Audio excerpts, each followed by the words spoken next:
moom it dafa génnoon àdduna le 9 février 2024 di Yankhoba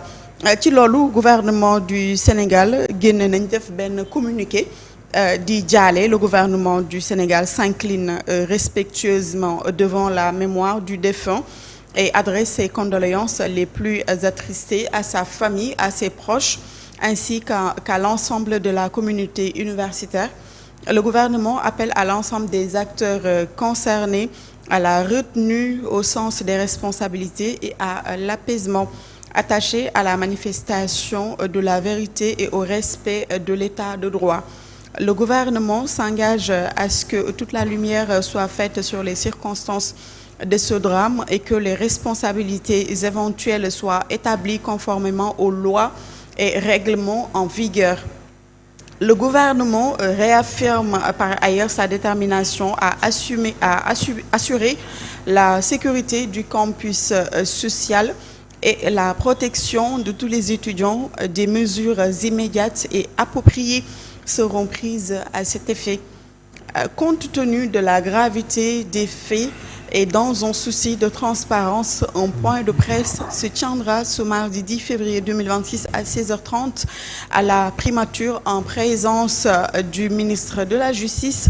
garde des Sceaux, du ministre des Forces armées, du ministre de l'Intérieur et de la Sécurité publique, ainsi que le ministre de l'Enseignement supérieur, de la Recherche et de l'Innovation. On peut démarrer par ça, juriste Thioune. mu di démb ñi nga xam ne ñoo di force de l'ordre yi daal di franchir li nga xam ne moo di barrière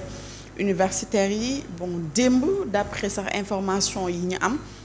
les étudiants dañu newoon dañuy dafay benn accalmie pour cette journée. ñu def journée noire démb le 9 tey ñu décidé woon def benn assemblée générale à 10 heures. ñu xëy démb comme ni nga xamee étudiant moom ñaari façon xeex la ñu am, soit ñu dem front soit ñu def ngénte tubaab. Alors démb aussi à notre grande surprise ñu gis des images dans la journée, dans la matinée. Au début sax ñun ñëpp dañu foogoon que peut-être ay images yu yàgg la moom la ñuy indiwaat sur la toile, mais effectivement force de l'ordre yi dañu franchir li nga xamante ni moo di barrière universitaire yi. Mu commencé jur ay dégâts, nit ñi di alerter laata même décès bi di am. Lan la ñu mën a déduire de ces actes des forces de l'ordre? Déjà man en tout cas bokkoon naa ci sénégalais yi nga xamante ni jàppoon nañu ne li am te ñëpp di ko jooy di ko naxarlu dina gëj am Sénégal, mooy ay nit di exercer une violence wala ay nit di torturer seen moroom ci loo xamante ni da ngay gis ne jaru ko. Mais aussi boo indee responsabilité force de l'ordre yooyu jël métit boobu teg ko Sénégalais yi te jaarul yoon,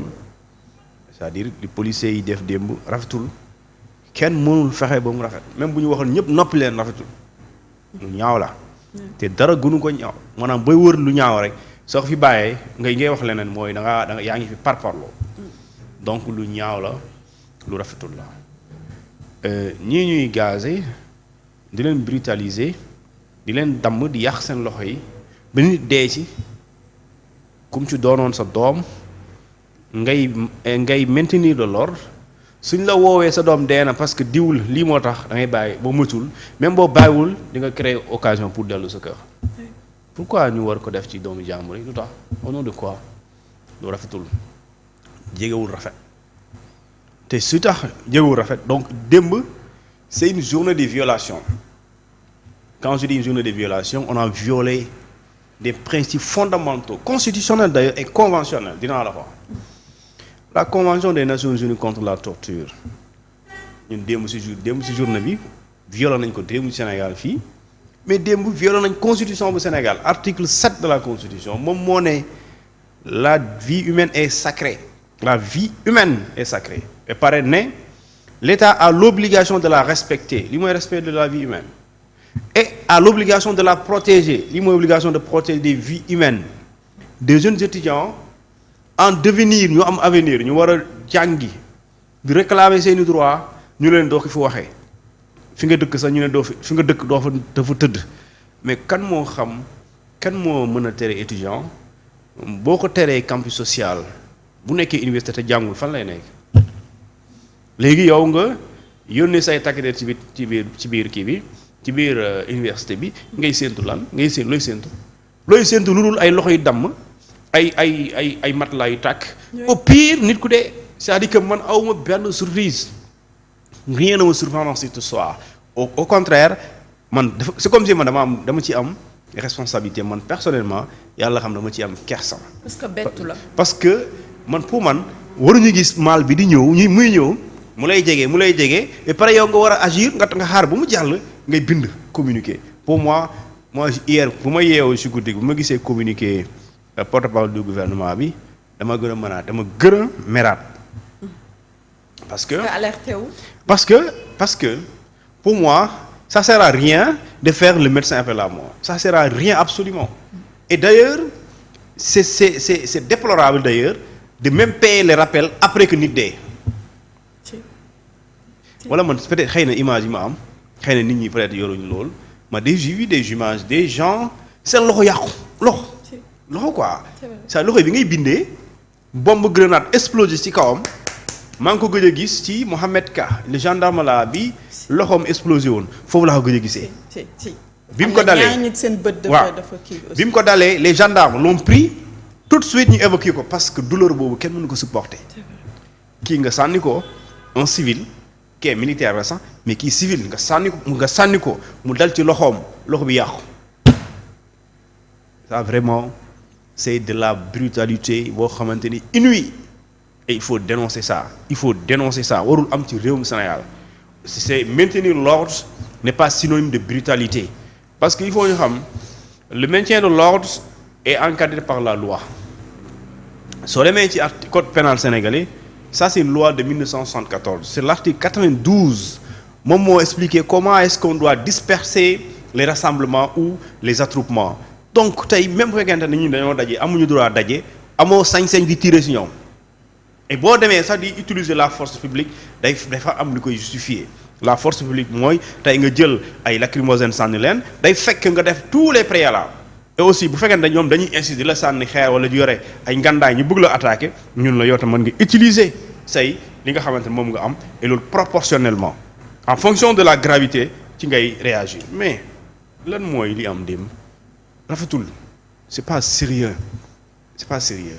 lu ñaaw nag mënoo ko utal tur ba mu rafet mënoo ko wodd ba mu rafet mënoo ko justifier ba mu rafet et ce serait vraiment honteux qu'une personne tente de justifier la vie nit dee ngay justifier ay xawma lan dama ne l'État du Sénégal est dans l'obligation de prendre en compte les doléances de ces jeunes Sénégalais là yaa ngi dégg ñi nekk fi tey jiite wala nekk fi autorité ils ne méritent pas mieux que ñi fi ne bokku tey am nañ fonction yu baax bu dee bu ñu nekkee étudiant dañu leen defoon nii du ñu jàng duñu fi yegg alors pourquoi léegi on donne pas l'occasion chance à cette nouvelle génération d'étudiants qui ne fait que revendiquer ses droits c'est-à-dire c'est des rappels quoi rappel mooy yow loo xam ne dañ la ko dencal téel la ko nga soxla ko période bi jot ñu ne la jox ma ko léegi ñuy layam ci loolu quoi c'est-à-dire que il faut loolu ñu xam loolu rappel quoi rappel c'est-à-dire que yow comme ni enseignant bi di amee rappel fin année bi jot ñu defal ko rappel wala at yëpp ñu dajale ko léegi muy réclamer loolu ñu koy dawloo ñu fekk ko ci salle bi muy kaas ñu ne ko génnal salle bi enseignant salle de classe mooy bureau waaye étudiant bi léegi soo demee campus social l'étudiant qui vient de Kirikoro qui vient de Tambacounda ñëw dëkk université Cheikh Anta Diop amul pendant Ndakaaru mu am chambre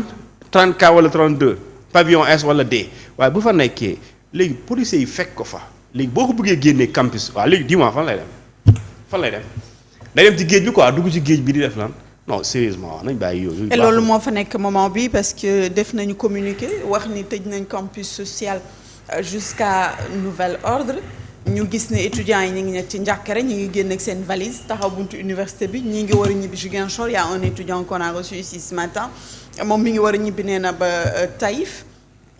mu ne ma am na yeneen étudiants yoo xam ne su ma demee léegi damay defar sama ba ñoon Ziguinchor la ñu war a ñibbi et cetera léegi posture gouvernement bi lan la waroon doon au moment même fi ñu toll nii. J'attends le point de presse du gouvernement ma xool lan la ñuy wax. Et je pense que même si c'est des solutions, ces solutions auraient pu être antérieures et non postérieures parce que après la mort absolument rien ne peut dara mënu defar dee. Et même su dee da nga koy fay ci naxar parce que les étudiants qui vont recevoir ces rappels là dañ koy recevoir tout en ayant dans leur tête que suñu camarade dee na. oui léegi su dee da nga koo def lan moo loo mën a def tey non démb mën nga ko def même bu dee tuuti nga ci def démb boo essayé moom tuuti nga def ko mais lu ñu bàyyi ba recteur di ci am wàll ba conseil académique di ci am wàll ba conseil d'université di ci am wàll mooy ñuy dajale ba joxe avis favorable recteur ba muy convoqué ba muy woo les takk der yi ba ñu dugg ci campus bi ba pare di leen boole ak étudiants yi loolu moo waroon am takk der waru ñoom franchir université waruñ fa seen place amu fa parce que étudiants yi lu ñu kaas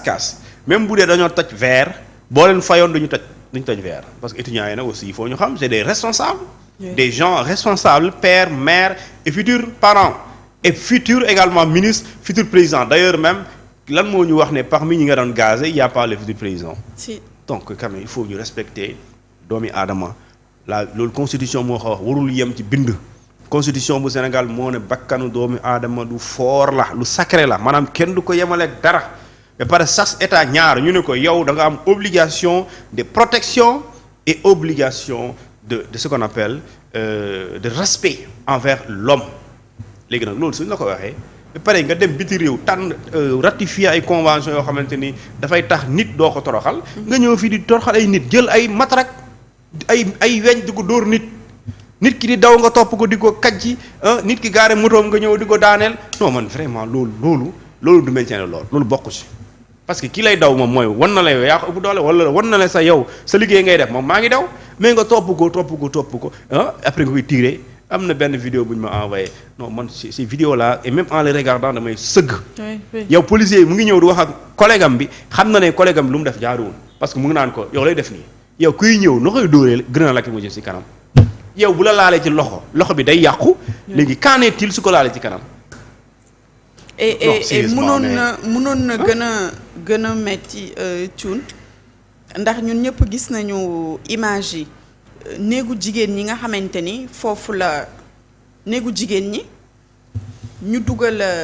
ñu sànni